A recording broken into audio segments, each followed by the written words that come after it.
Okay, so I'm super, hi Karena.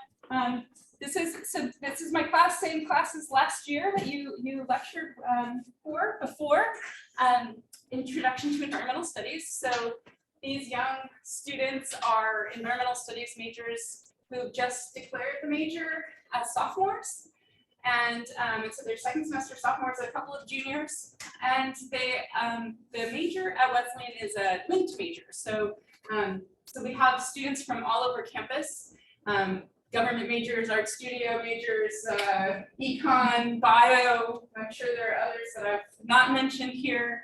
And so they come from a lot of breadth, and they're just young and interested in these really current topics about facing environmental challenges that all of us are confronting today. So so with that, I would like to introduce Karena Mahung. She works for Indafor, and I'll go ahead and let you do your own self-introduction, but really feel fortunate to have Karena here, who's been working in the industry, trying to transform what environmental companies look like, what their faces and what their members and what their demographics are, but also sort of making a fundamental shift as well in the culture of how people interact with each other in the workplace. So Karena, do you want to give them a little bit more information about your background? And yeah, sure. And I built it in a little bit into my presentation. So maybe I'll start by sharing my screen. And really great joining you all today. And I'm hoping that since it's a small class, we all get an opportunity to talk, and you guys get an opportunity to introduce yourselves as well. I'd be interested in learning, more about what attracted you to this specific course for this semester, and what's been interesting parts of your learning journey. So can you all hear me clearly? Yes, I'm screwing up all the lights in the room because I don't know. I've never taught in this class. So yeah, your students are loving it so far. I can't get them off. Like now they're like really bright, right? So just bear with me. I apologize. No problem. It's typical for me, right? I like mess everything up. They're just getting started. And I might be bold enough to suggest, and I used to hate when guest lecturers used to do this for my own classes, that when we do start the discussion, you all move up closer to the front of the class so that I can actually hear what you're sharing and commenting on. So again, is everybody hearing me clearly? Yes, no? Okay, perfect. And can you all see the slide, the cover slide? Okay, great.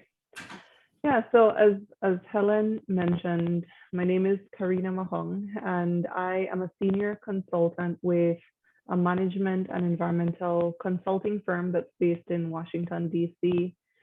And that really touches on kind of where I am right now, but I think what's always important in these kinds of discussions is really where does my practice really come from? What are the values and worldviews that inform who I am as a practitioner today? And that's really grounded in the way that I grew up and the experiences that I had as a child and as a teenager, growing up in a very tiny coastal fishing town called Punta Gorda in the country of Belize.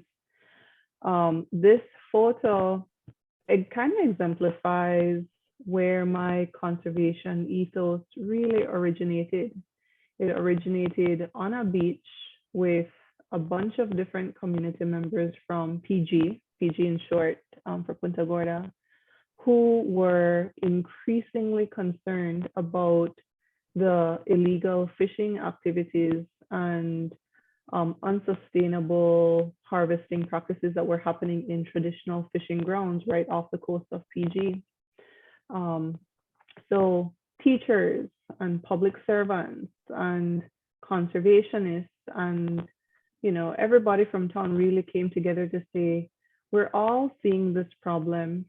How can we work together and use the model of conservation and community-centered conservation to figure out a management solution for what we're seeing so that we can ensure that the fishing resources that our community depends on can be sustained for generations, not for our kids, but our grandkids and great grandkids. And that really exemplifies the power that I see in conservation, that it is a tool that can be, and a framework that can be modified depending on the needs of a community and depending on the environmental challenges that they're facing at that point in time, so that the people who are most impacted and who most depend on those natural resources have a voice and have a say in how those resources are managed over time.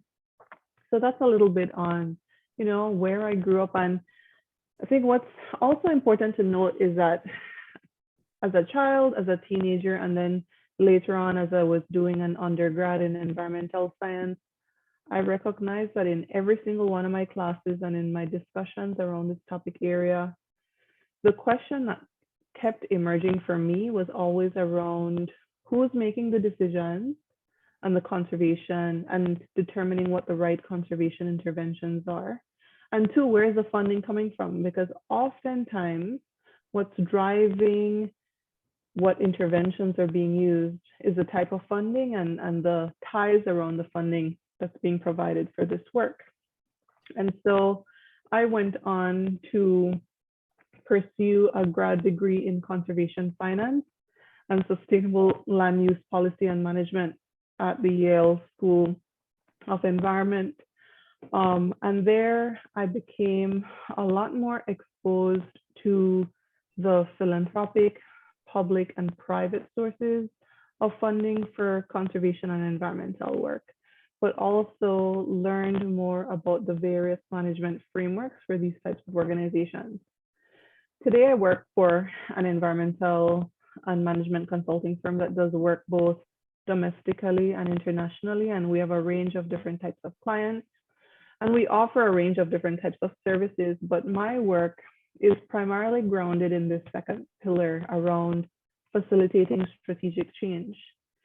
Clients hire us to do everything from strategic and operational and diversity, equity, and inclusion planning to really helping them figure out how they attract investments and fundraising support for the type of work that they're trying to do. They also hire us to help them think through and build their internal capacity to build more collaborative partnership models. And something that we do a lot as well is helping them to kind of take new revised strategic goals and impact and translating that into program design and helping them with just early implementation. Now, kind of getting to the purpose or kind of the, what are we talking about today? In the last time I spoke to Helen about this class, it was really around, what am I seeing as a practitioner in terms of the necessary individual competencies that are necessary to be a solid conservation practitioner today, but also what's necessary and what should you be looking for in terms of the kinds of organizations that are doing this work and doing it well. And fundamentally for me, what that has really evolved to center on is around how conservation organizations are really thinking about and their levels of ambition around integrating the principles of diversity, equity, and inclusion. And when I talk about that, I don't mean it in a superficial way. I don't mean organizations that simply have a DEI statement, but have not thought through what are the core elements of organizational change that have to happen and how that's reflected in the way that they show up for the communities that they're supposed to be working with and benefiting.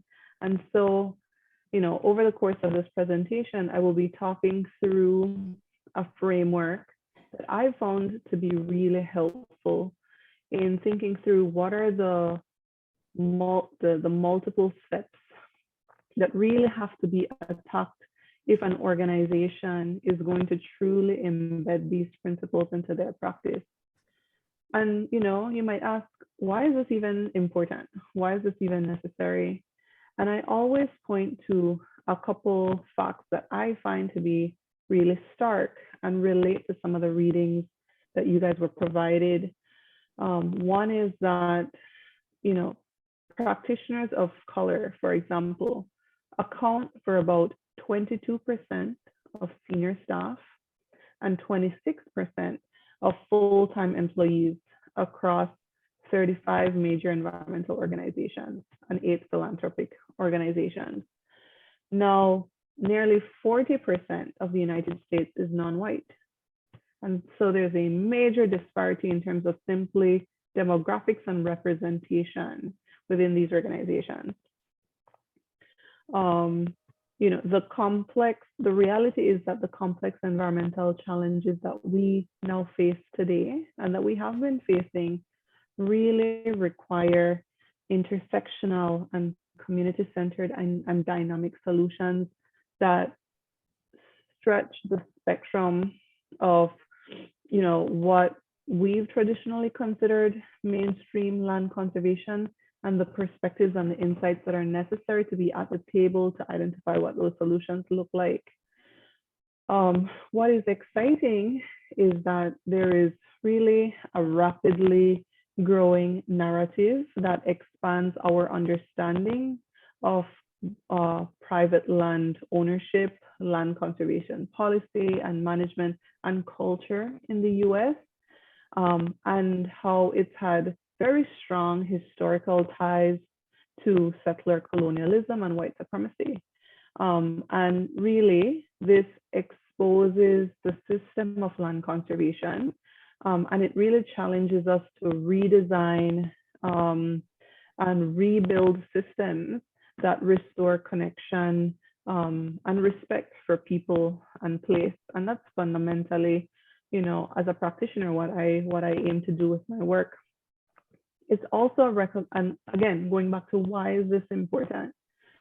Fundamentally, land itself is power. Land is the source of material and spiritual wealth and stability. I could imagine all of us have stories just from the past 2 years in this pandemic that connecting to land boosts our mood. It has physical benefits, from food to minerals and fossil fuels. Access to land and the ability to manipulate it and extract from it is really a great privilege, and it gives those that wield it power. And I know Helen has shared with you all a list of readings for you to begin or continue what's a more critical examination of the system of land conservation in the US, and to really prompt the question, why should we be embedding the principles and practices of DEI into land conservation? So that's just a little bit in terms of the framing for what we hope to cover today. So getting to this framework that I found to be super helpful, it covers this full spectrum of the individual all the way out to the external in terms of an organization's ability to impact community and its programming and its communications. There are 5 core pillars that are here on the screen that again get to, and we'll cover each of them individually. So maybe let's dive in. In terms of the pillar around individual, and I think this is super relevant for you all as like students and aspiring practitioners into the space.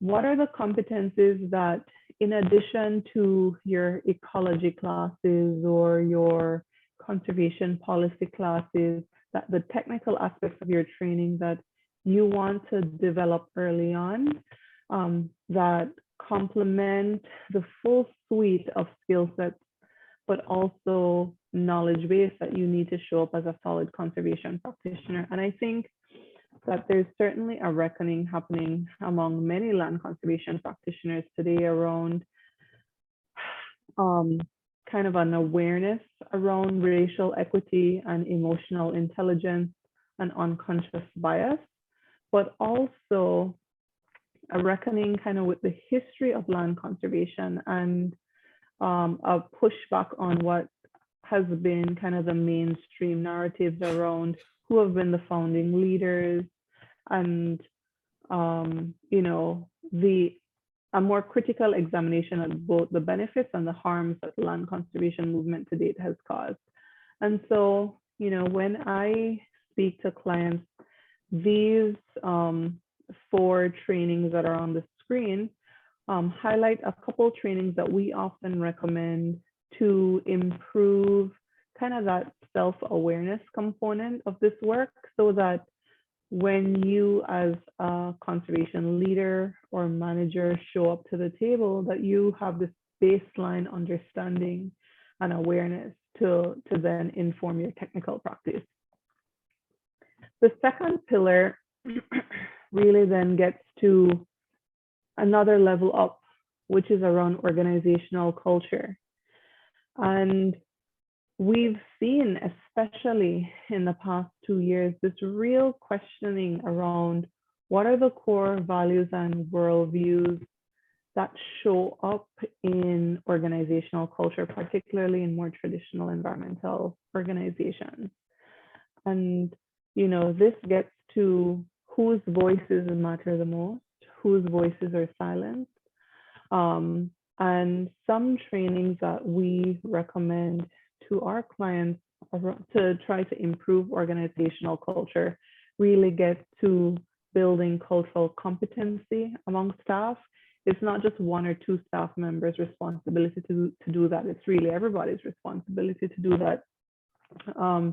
Same around building inclusive culture, but also fostering these spaces for more learning and growth that cover topics around leadership and development and communication and culture and talent.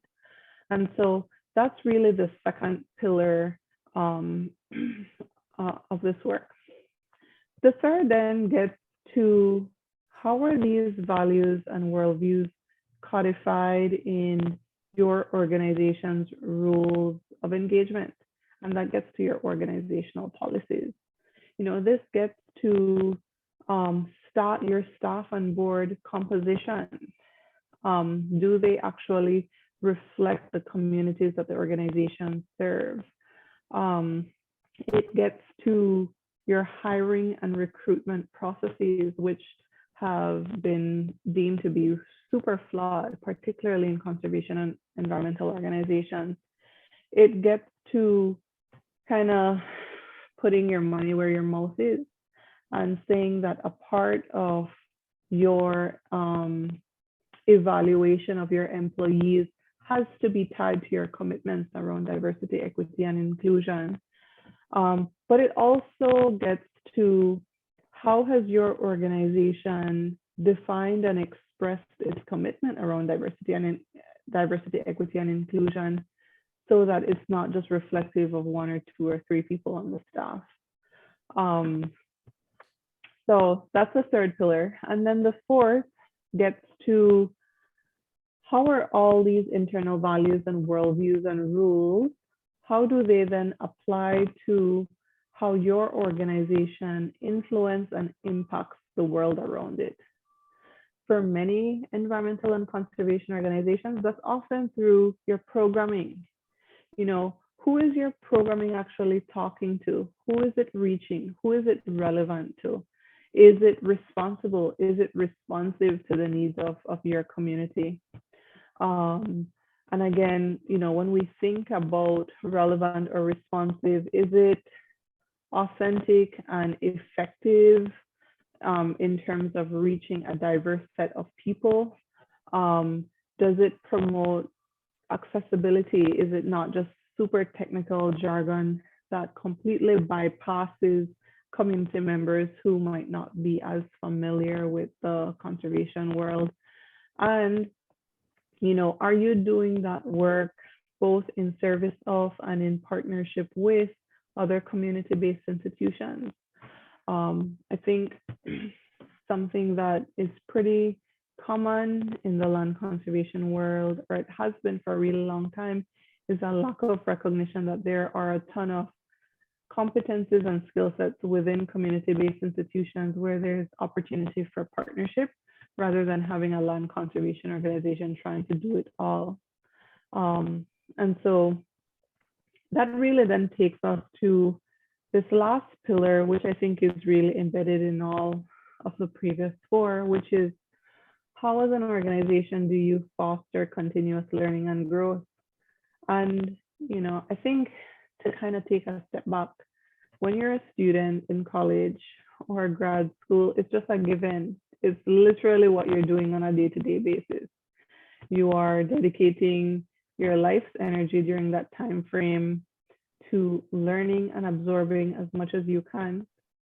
Think what often happens in very static and archaic professional work settings and some conservation organizations is then that there is not space for, or it's not incentivized, or there isn't a culture that promotes that continuous growth and learning for their practitioners over time. We know that a framework or tools that are relevant today might be completely irrelevant or inappropriate in 8 years. And so how do you have this system in place within your own organization to support your staff members and your technical staff to really keep updated over time? So I'm going to take a pause there. And that really covers the 5 pillars of this framework in evaluating, but also helping organizations think through how they embed DEI into their organization, from the internal all the way to the external. I have a case study that I also have prepared to show you how I've applied this framework to work with a conservation organization. But maybe before we dive into that, I can take any questions on the framework. Questions from anyone about the framework? Deborah. Well, we'll see if you can, I guess, stand up, and maybe we'll see how it works with hearing stuff. Standing up probably will get you closer to the speaker, at least you're talking that way. I'm sorry. Hi, can you hear me? Ish, yes. Go ahead. Yeah, so I had a question about like organizations and like as we are looking to like join companies or like looking for like postgrad opportunities, what are the like signs of an organization that has successfully included DEI to their practices, and like what are the symptoms of like how can we tell if an organization is truly like inclusive? So did you hear that, Karena? Partially. Do you mind repeating? Yeah, sure. So I think Deborah was saying that as they start moving towards the job force, like what are some indicators or some signals that a company that you might be interested in working for actually is inclusive or has these kinds of characteristics that you might be like? Are there some like indicators that could help students sort of identify what these jobs might look like where you would have an inclusive community? Yeah, that's a great question, and one that I'm seeing a lot more new recruits think about as they look to the job market for new positions. And I would apply this very same framework as you all are evaluating prospective companies to work for. One is looking simply at the job description and identifying the kind of competencies that they're seeking that speak to being able to think through and problem solve and bring solutions to the table that embed equity, for example, into conservation practices. In the same way that they should want a potential employee that is a solid communicator or somebody who is solid at writing reports or doing research. I think more and more you're seeing job descriptions that are asking about your own levels of self-awareness or competences around issues around DEI. So that's one. In job interviews, I would also very explicitly ask for them to describe their organizational culture and ask what are the ways in which you promote and invest in building an inclusive culture within your organization. I think to get to the third pillar around organizational policies, but it also relates to the fifth around continuous learning and growth. When you're looking at a potential job as well, I would always ask too, what are the opportunities for professional development and continuous learning and growth?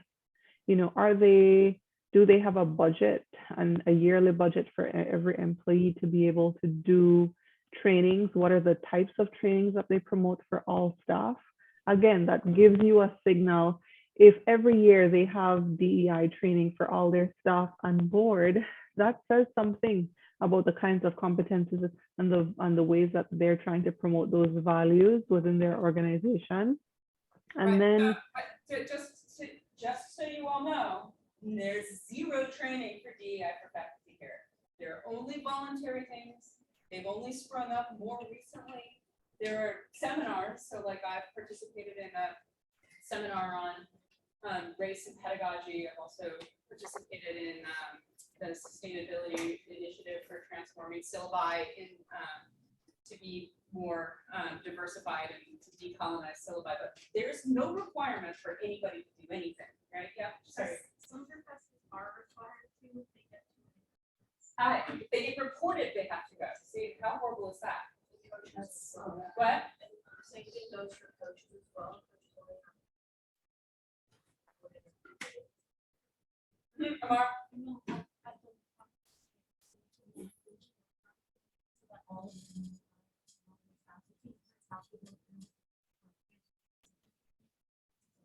So Karena, Amara just mentioned that the DEI office here is having all new employees go through DEI training, but that's new for sure. Yes, right? Kind of jumping off of Deborah's question, I think a lot of times we see that organizations or institutions have diversity and equity and inclusion administration or like departments, but they're not very effective, or they're not kind of doing like what it seems like they should be doing. Like they're offering the opportunities, as we said, like they have training, but it's only if you are reported or if you choose to go into the training. So how do you differentiate when it's mandatory versus when it's not mandatory? And I guess the of the Here or within an institution, if there's a way, or if you've seen in your experience. So have you seen ways to sort of tell if people are, Because like If for you're someone like like Karena- me going into the workforce, like I know that I don't want to, like I want to work in a place where I personally don't like included. So how would I go about making sure that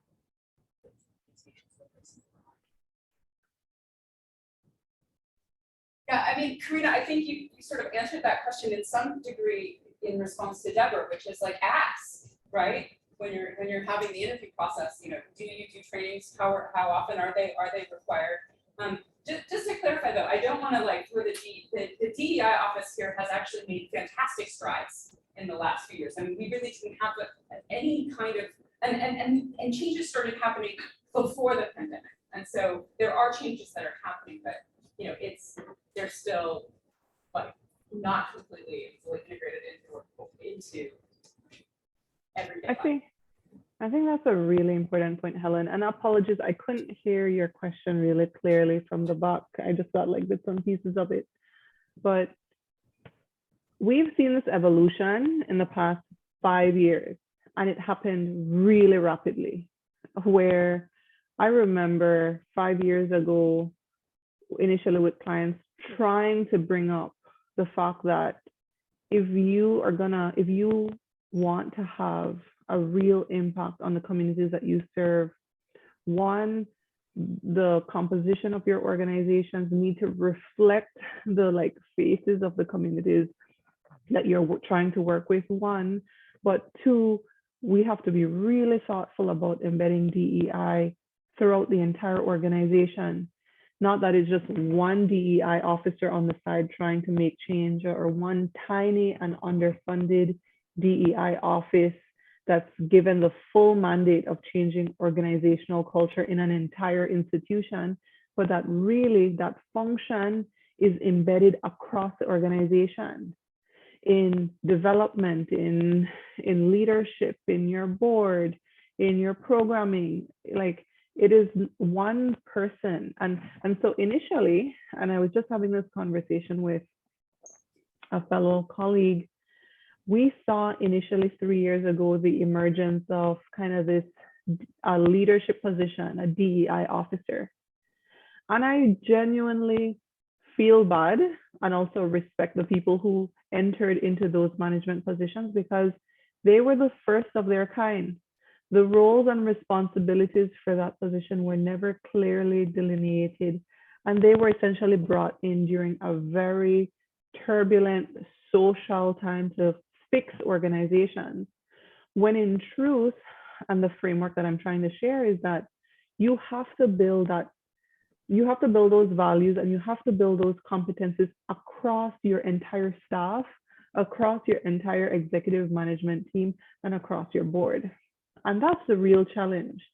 And that's why I say to conservation students today, like, as much as you value your stats class, as much as you value your conservation law class, you should be valuing these other aspects that relate to being an effective land conservation practitioner, because increasingly they are important, but they will be more recognized as being important in the coming years.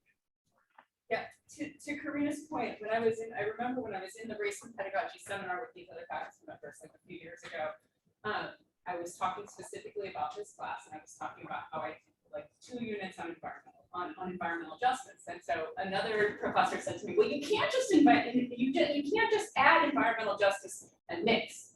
Like, that's not how it works, right? And so, I mean, really one of the things that I've done is transform the syllabus to have that be sort of something that is a conversation that's embedded throughout this class, right? And so what she's saying is the same kind of thing, like how can professors in their teaching also like change the kind of messaging that they are giving, and also change the kinds of materials that we engage with, so that it's not just like, oh yeah, I taught my lesson in environmental justice and now we move on to some other topic, right? But that in fact, like, these issues of DEI and environmental justice are embedded in everything that we do, right? And in all these ways that we interact with other people. So anyway, yes, Eden, you had a question?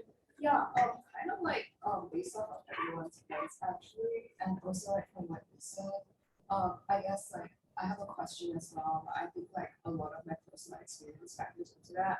I come from like an educational background where I actually didn't know anything about environmental justice or environmental racism before I came to Res. And even though the background that I'm from produced like a lot of like, it's like it produced like academic like achievement above everything else. But people in my class would kind of just view these kind of like tenets as like facts and statistics to memorize for like the 3-hour exams they get to top universities, and some people didn't believe in climate change at all, which was absolutely insane. And they were the ones that tended to do the best in these exams. And I just wanted to ask, like, I guess like in terms of like producing, I guess like top results or producing like the best solutions, like how can you balance that with like DEI? Because I feel like some sectors that you undoubtedly have to work with in these kinds of industries will want like profit over everything else, which definitely is how like unfortunately like most of the world operates. And I just wanted to ask like how do you like negotiate those solutions? Because sometimes you definitely have to take that into account, and it's definitely like an us versus the problem thing versus me versus you. So let me see if I can phrase that. What your it's question kind of was. So like Karina, no, I think now, correct me if I'm wrong. What I think you were asking me was, how do these corporations like balance like the inclusion of these DEI and and organizational structures and communities of inclusion, right? Yeah, Versus the bottom line, which is production. yeah. Yeah, that's a great, I think there are two parts of that question. How do those corporations negotiate that? And then how do you, as a person, negotiate what spaces you're going to be practicing in and where you want to add your life energy and impact to? So let me tackle the first one. We do work a lot with the private sector as our firm, and there is, again, similarly, a full spectrum of private sector companies, for example, in the forest industry, that go from like our bottom line is just our profit for our investors, and we're not even trying to pretend that we have environmentally sustainable practices, to those kind of in the middle that are recognizing that there's increasingly more consumer demand for environmentally sustainable practices and to embed environmental and social impact into how they think about their work. And to those that are on the other end, which, that's really a part of their ethos, we see more and more, particularly in the forest industry, a drive towards embedding not just the economic indicators of success, but also integrating some environmental and social impact indicators in there. But I think this also gets to this hiring and recruitment and job search question. I think you have to go in eyes wide open to the values and the practices that the organizations or companies that you're looking at, like what really drives their work. And I think that is really clear. I've had a suite of different jobs over the years, and I've certainly been in spaces or been in jobs where over time I really recognize that my own values as a practitioner do not necessarily line up and align with that of the company that I'm working for. And that, of course, creates a real tension. And for me, it's a non-negotiable. And so I've tried to find job opportunities and even clients that align a lot more with what my view of impact looks like and what my own values are, because really that's just where I want to put my own life energy. But I hear what you're saying. I studied outside of the US and grew up outside of the US, and there was a lot more focus on academic rigor and a lot less embedding of kind of that knowledge base around social issues that impact the environmental movement or conservation movement. And it was really coming to the US and re-examining kind of the classes that I was taking, but also just the material I was being exposed to that made me realize that those are not a given, and you really have to pursue a stronger understanding of that, because the reality is that these companies or organizations exist in a real world. They don't exist in a bubble. And what we've seen, especially during this pandemic, but in the past 3 years, is that bubble kind of burst. There's a lot more scrutiny that companies face.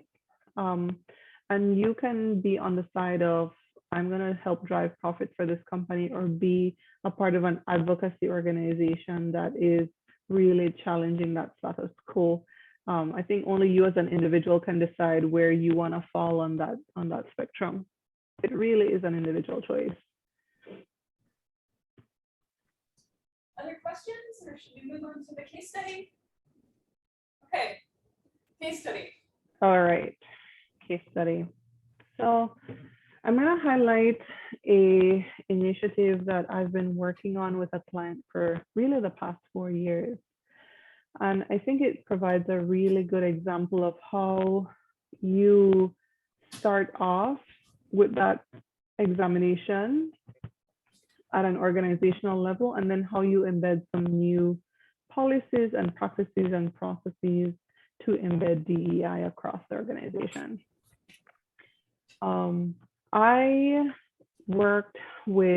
I've been working with the Land Trust Alliance, which is a network organization that represents over 1,000 land conservation organizations across the US. Their mission and mandate is around capacity building for their member organizations, around advocacy and policy change around land conservation issues that their members are interested in, around fostering collaborative leadership, and really around convening this community of practitioners across the country on a yearly basis. 4 years ago, the organization recognized that it needed to redesign its own approach to community-centered conservation. And before doing that, they acknowledged that they needed to really collect insights and learn from a more diverse range of perspectives and practitioners than they ever had before. They knew that they wanted to build new and nurture some existing relationships with organizations embedded in not just the conservation sector, but really embedded in other sectors that relate to land conservation and that have some shared values and goals around connecting people with each other and people with land. They also wanted to amplify the really good work that was already happening within the movement. And they wanted to collect insights and recommendations on how they could strengthen and how they could elevate and expand their efforts to center community in their conservation work. So those were the objectives of the initiative. What me and a team of consultants did was design a national stakeholder engagement campaign. We spoke to over 600 stakeholders across the US who were embedded in a range of different sectors, from social and racial. My daughter's going. Hold on, my daughter's going to that youth advisory thing. It's not for Native American youth, but she's going to a conference like this summer that's similar to that at the Aspen Institute. Nice. I'm like, oh, okay. So cool. Sorry. Very cool. They do really interesting convenings, and so highly recommend them. But we spoke to folks in the arts sector, and we spoke to stakeholders and community leaders in the education sector and in youth engagement and disability inclusion and health, because fundamentally, these are community leaders and institutions that understand the myriad of ways that people need land and the ways that people connect to place and land. And we learned a couple different really important things that fed into the development of a brand new strategy for the organization. The first was that the Alliance really needed to deepen its own understanding and application of diversity, equity, and inclusion principles in order to model some best practices. That was the first. The second was that the Alliance needed to support its membership of over 1,000+ land trusts to really practice authentic and more impactful forms of community-centered conservation. Like, what does that actually look like? What do those frameworks look like? What are the tools that you need to be able to do that as a land trust?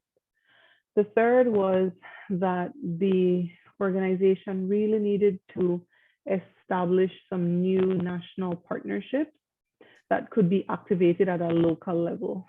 So for example, there's a YMCA in most towns across the United States. And people go to a YMCA because they want to be more physically active, they want to connect with community, but something that's often limited is just access to space. What would it look like for every local land trust to connect with a YMCA to expand programming to more open space in those local communities? They would tap into a much broader constituency that land trust alone could be able to find on its own.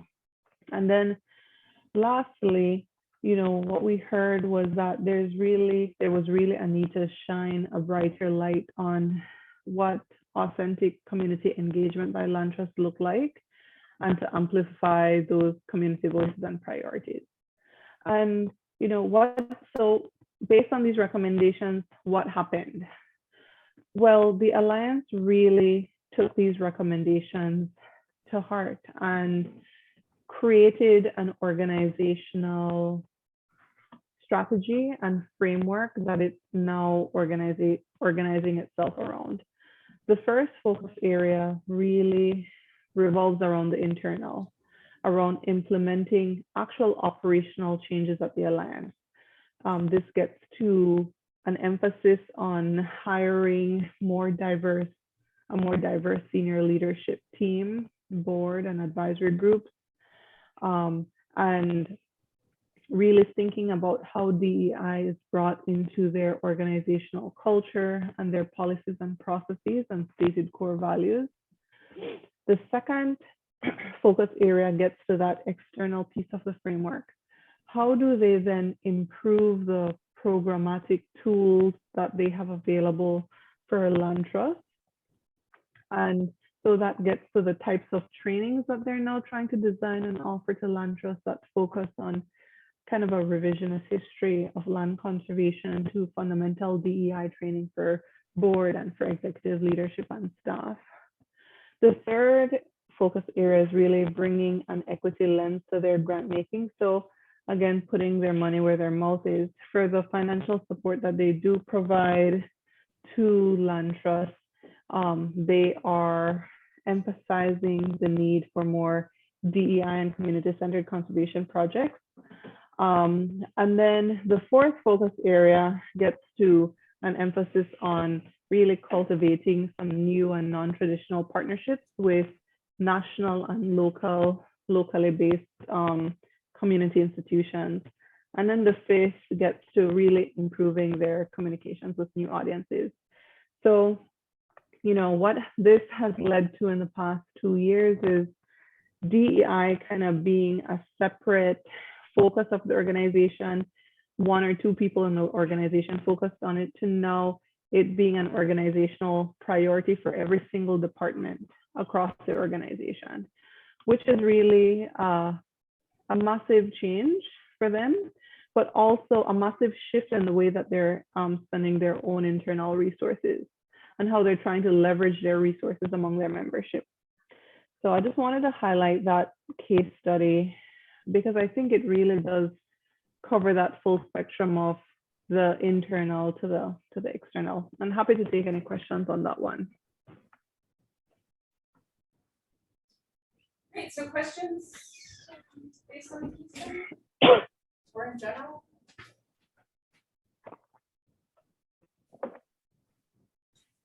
So I had a question. So how many of these meetings and how many people and how many, so this is, you said that there's 1,000 organizations, right? And so like what do these trainings look like? Who participates in them? How often are they? Yeah, that's a really great question. When we were doing the stakeholder engagement exercise, we not only spoke to some of these non-traditional partners and community-based institutions, but we did survey the membership, the over 1,000 land trust membership. Of 1,000 land trusts, I think maybe 600 responded, representatives of 600 organizations responded, and about 80% of those organizations both identified the need for those trainings, expressed a willingness to participate, and also shared potential ways for that training to be done. The Alliance convenes its membership yearly at what's called Rally, which is a National Land Conservation Conference. And what that looks like is just more workshops, more seminars, more trainings that's offered at that yearly conference. But it is still voluntary. It's still the folks who are interested in this work, see the value of this work and want to implement it into their own practice in their own organization, signing up for these trainings. And something that's important to note is that these trainings are taught by fellow colleagues and practitioners. So it's really highlighting some of the bright spots and some of the good examples that practitioners are doing themselves and having them train their fellow colleagues in the land conservation space. So could you also just describe what a land trust is to everyone? Yeah, that's a really good question. A land trust is a 501c3. It's a nonprofit organization that has the mandate to conserve, protect, acquire two different things. One, they could acquire and protect and manage land that they outrightly own. So let's say in your community, there's 50 acres of like really valuable wetlands. A land trust will raise the funds, they will purchase that piece of property, and it will then be conserved property in perpetuity. Another function that land trusts serve is that they work with private landowners who are interested in putting a conservation easement on their property, which is a modification to the deed of your property to preserve and protect the conservation values of that property in perpetuity. So essentially, you give over the right to develop your property with some specifics, and the land trust then holds that responsibility over time. And so they work with a private landowner to monitor that easement on a yearly basis to ensure that that land is being managed in the way that the conservation easement has outlined. And they range from like the Nature Conservancy, which is a huge land conservation organization that operates in the US and Canada and internationally, to like very small, all volunteer land trusts that might manage just 20 acres of land in a tiny county. And I guess a question for you guys, and maybe an exercise for Helen to follow up on, is kind of in your own community that you live, if you can identify a local land trust or a regional land trust that has some presence. And I'm curious for folks in the room, like, are you familiar with any land that's conserved or managed, or any wildlife sanctuaries that are managed by a land trust that you interface with in your day-to-day life? So have any of you guys heard of a land trust or ever, so you can, Daniel or Dan, if you've heard of one, have you ever interacted with one, anybody? Okay, for instance. Is the Audubon Society land trust? Yeah, it depends on, but the Audubon Society often does do that kind of work. So I'll give you two examples from my own research. One is that I do work on a Nature Conservancy preserve where essentially there is a big disconnect between the conservancy property and the surrounding landowners. So what they've done is they've bought easements essentially. So they have like all of the properties surrounding the nature preserve have done the easement model that she's talking about, where they basically sold the Nature Conservancy their land, and then they sold it back to them, and then the deed now has this conservation status. They can graze animals. There are a number of things that they can do still on their properties, but it stays in conservation. Alternatively, I think some of you have heard me talk about the Nantucket Land Trusts, land bank. So I have several projects with the land bank, and in that model, essentially in the 1980s, people started to see that the island of Nantucket started to get really built up.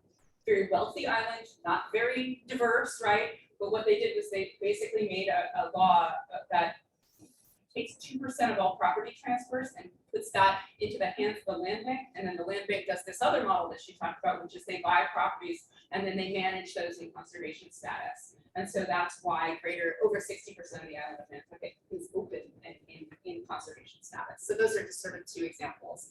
I think there was a question from Ryan, and I think we're about, we only have a few more minutes left before we wrap up. So go ahead, Ryan. I was just kind of interested in how, like, if endangered species are part of like land conservation efforts.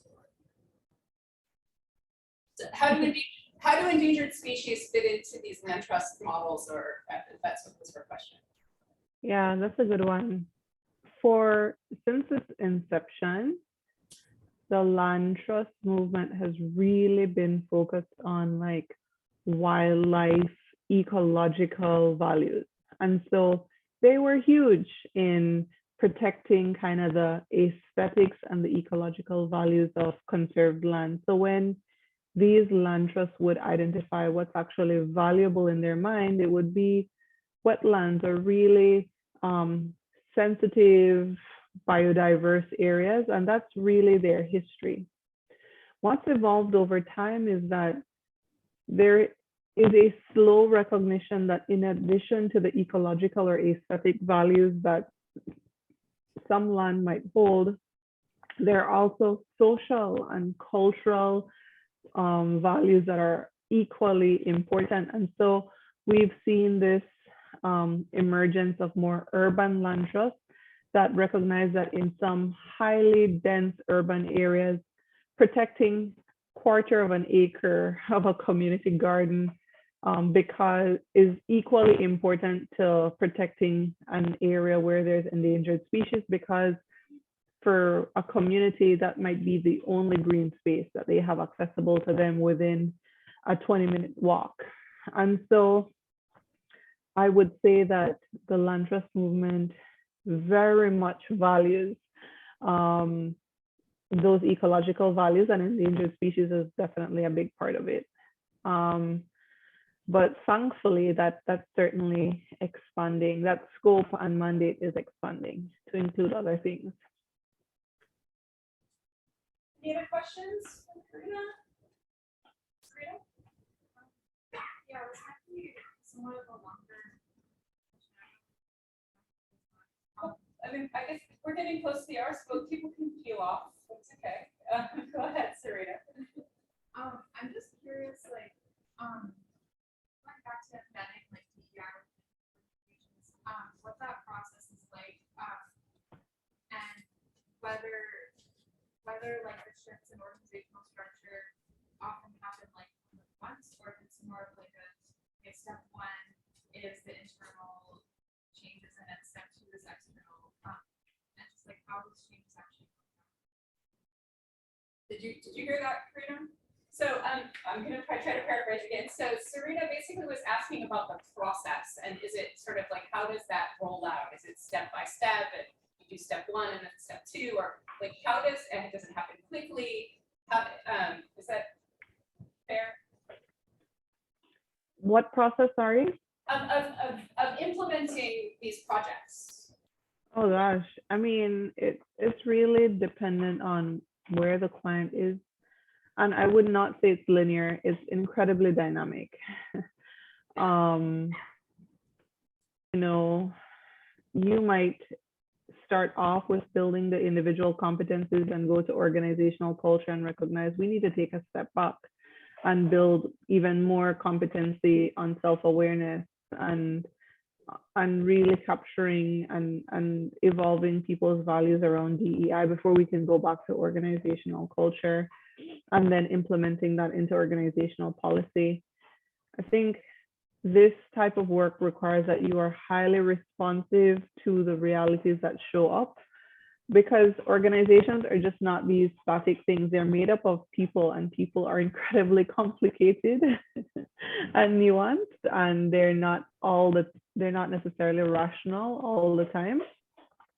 So, you know, even in implementing the framework, I always recommend that organizations start with the internal work and then progress to the external. But, you know, it varies. It really does. Great. Well, I think we're at time. Thank you so much, Karena, for talking with us. This was great. I really appreciate it. Thanks again for having me, Helen. Always a pleasure to have you come and speak to my class. So best of luck with your work, and take care. Thank you. See you all. Bye.